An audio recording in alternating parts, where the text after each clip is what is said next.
Digital security অ্যাক্টের কথা বলে হাসিনা আমাদের টুটি চেপে ধরেছে। এই মানহানির কথা বলে আজকে যেভাবে মামলা দেওয়া শুরু করেছে, এটি আমাদের জাতির জন্য একটি সিগন্যাল।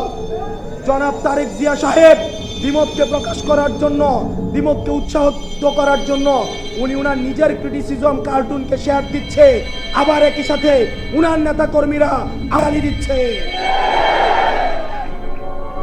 আমরা দৃষ্টি আকর্ষণ করছি আপনাদের যারা নেতৃত্বস্থানীয় পর্যায়ে রয়েছেন, তাদের বিরুদ্ধে ব্যবস্থা নেবেন, না হয় আমরা ধরে নিব এই সিগন্যাল সেন্ট্রাল থেকেই দেওয়া হচ্ছে। এবং 10 কোটি টাকার যে মানহানি মামলা দেওয়া হয়েছে, এটি পরবর্তী বাংলাদেশের রাজনৈতিক সহিষ্ণুতা, রাজনৈতিক সৌহার্দ্যের জন্য একটা ব্যাড মেসেজ হিসেবে থেকে গেল।